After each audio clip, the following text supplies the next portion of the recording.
नमस्कार, मैं गीता संधू गीता एस्ट्रो में आपका स्वागत करती हूँ। आज मैं बात करना चाहती हूँ कालाष्टमी की। कालाष्टमी की तिथि इस साल 12 नवंबर को पड़ रही है। इसका जो स्टार्टिंग टाइम है वो रात को 11 बजे है, लेकिन 11 तारीख को 11 बजे से शुरू होकर के अगले दिन 12 तारीख को ये 10:50 तक होगी।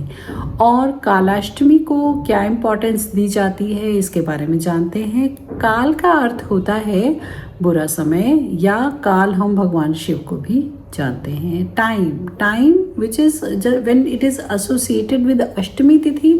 अष्टमी तिथि अपने आप में थोड़ी सी इंटेंस तिथि का नाम है। यहाँ पर बहुत सारी डार्क एनर्जीज का वास होता है, इसलिए जब ये दोनों का मिलन होता है, ये संयोग एक ऐसी एनर्जी को जन्म देता है जो कि नॉट इजी टू बैलेंस। और ये जो हार्ड एनर्जी पैदा होती है, ये हमारी लाइफ में सडन बर्स्ट के रूप में काम करती है। Lot of tantra is done on this day. तो लोग जो तंत्रा फील्ड से हैं उनके लिए डिफरेंट है, वो इस एनर्जी को अपने तरीके से यूज़ करते हैं और प्रोटेक्शन के लिए भी और डिस्ट्रक्शन के लिए भी यूज़ करते हैं। तो कई बार लोगों के जीवन में जब किसी ने तंत्र किया हो, या वो खुद ही अचानक से इसका कभी शिकार बन जाते हैं, या उनके अपने ही दृढ़ अदृढ़ कर्मा के बेस पर उनकी लाइफ में कुछ ऐसा हो रहा हो, तो सडन इवेंट्स टेक प्लेस। अचानक से आपको लगता है कि बार बार घर में बच्चे सिक हो रहे हैं, या आप सिक हो रहे हैं, या घर में आपके अननोन चीज़ें ऐसी हो रही हैं जिनका कंट्रोल आप कर ही नहीं पा रहे हैं। और ये सडन इवेंट्स आपकी पीस ऑफ माइंड को बहुत डिस्टर्ब करती हैं।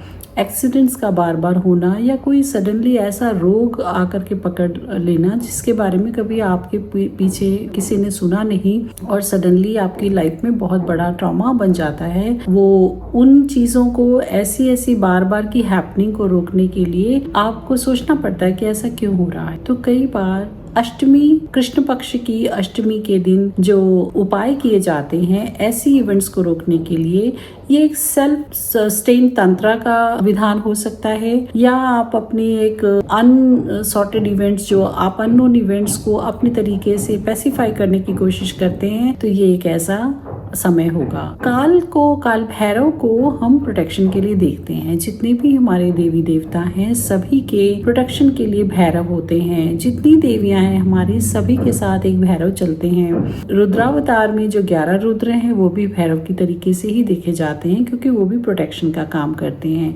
लॉर्ड शिवा तो भोले, और उनसे सब कुछ हम प्यार से मनुहार से ले लेते हैं, लेकिन जो उनकी फियर्स एनर्जी है that stops him giving him everything and to everyone, तो वो भैरव जो है ना वो प्रोटेक्शन देते हैं। कई बार जो ऐसे लोगों को बहुत टाइम लगता है कि उनकी प्रेयर्स को आंसर नहीं मिल रहा है, because Bhairav is protecting that field. और अगर आप उनसे परमिशन नहीं लेते हैं, भैरव को पैसिफाई नहीं करते हैं, तो आपके जीवन में, आपकी लाइफ में बहुत सारे अनस्टेबिलिटी बनी रहती। काशी विश्वनाथ में एक काल भैरव की जो किंवदंती है, या उसको आप मान लें, उसका रूल है कि जो भी वहां पर आता है, अगर उन्होंने बाबा विश्वनाथ के दर्शन करने हैं और बिना भैरव की परमिशन के आप दर्शन कर रहे हैं, तो आपका वो दर्शन अधूरा माना जाता है। आपको बाबा विश्वनाथ की चौखट पे जा करके पहले उनके दर्शन करने हैं, उनसे आज्ञा लेनी है, उसके बाद ही आप बाबा विश्वनाथ की नगरी में प्रवेश कर सकते हैं, या वहाँ पर आप रह सकते हैं, क्योंकि ये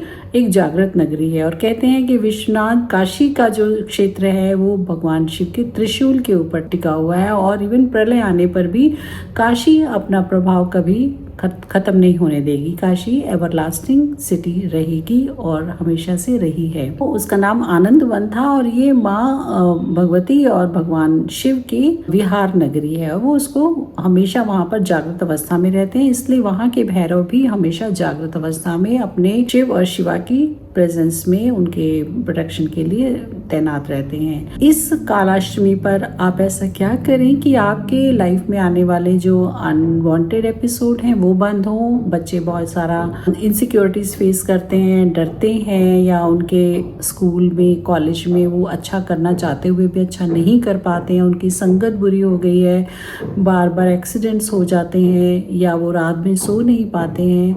आपके कोर्ट कचहरियों के अनवांटेड एपिसोड बार बार हो रहे हैं, लड़ाई झगड़ा बढ़ रहा है, घर में अनप्लेजेंट एनवायरनमेंट हो रहा है। तो भैरव की कृपा आपको इन सब चीजों से बचाती है। Bhairav is none the other but lord Shiva himself. मगर आप किसी सॉफ्ट पर्सन है उससे आप प्रोटेक्शन की उम्मीद नहीं कर सकते, वो आपको ब्लेसिंग्स देते हैं, लेकिन जब आपको प्रोटेक्शन चाहिए तो वहां पर एक चार्ज्ड और एक फियर्स पर्सनालिटी होनी चाहिए। तो शिवा का ही वो रुद्र रूप जो है वो भैरव के फॉर्म में जाना जाता है। और कालाष्टमी का दिन वो है जब आप अपनी इन सारी नेगेटिव फोर्सेस से, सारी चीजों को आप अपने घर से, अपनी एनर्जी के आसपास के ऑरा से बाहर कर सकते हैं। क्या किया जाए ऐसा जो आप इस दिन को बहुत अपने फेवर में कर सकें? आप अपने सराउंडिंग में, अपने घर के आसपास कोई भी टेम्पल होगा वहां पर जाकर के, अगर भैरव जी का वहां पर टेम्पल है तो वहां पर शनिवार के दिन आपको सरसों के तेल का दीपक जलाना है, भैरव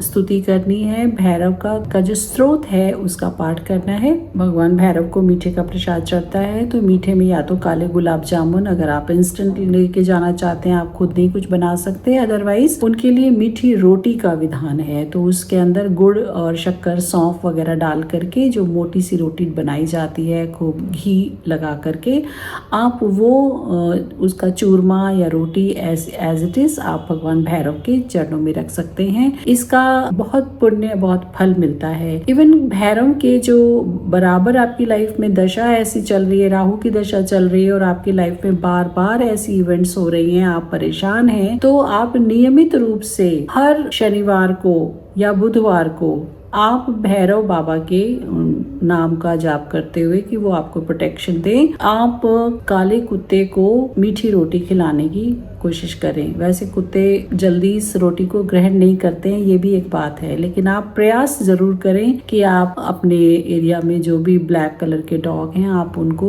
उस तरीके के अट्रैक्शन देते हुए ये वाली रोटी आप खिलाएंगे तो आपके जीवन के जो भार हैं वो कहीं ना कहीं कम होने लगेंगे और you will be feel more protected and collected. क्योंकि इस तरीके की जो अचानक इवेंट्स होती हैं वो आपको बिखेर देती हैं, आपको समझ नहीं आता कि चैनलाइज कैसे करें अपनी एनर्जीज को, अपने टाइम को। तो ये कालाष्टमी जो सभी के जीवन में बड़ा ही इम्पोर्टेंट डे है, वेदर यू रियलाइज इट और not realize it, you may be in the ऑ ऑफ द सिचुएशन कि मेरे साथ क्या हो रहा है। आपके साथ अष्टमी और भैरव की एनर्जी सिंक्रोनाइज नहीं है, आपको इसको स्ट्रीमलाइन करना है, चैनलाइज करना है। चैरिटी करें, बहुत ज्यादा गरीब और डाउन ट्रोडन लोग हैं, आप उनकी थोड़ी बहुत केयर करें, चैरिटी करें, उनको लुक आफ्टर करें। ये भी एक बहुत अच्छी रेमेडी होती है जो आपके भैरव को खुश करती है, क्योंकि भैरव प्रोटेक्शन के लिए, इन लोगों की रक्षा के लिए ही बने हुए हैं। अगर आप उनका ही काम कर रहे हैं तो वो आपको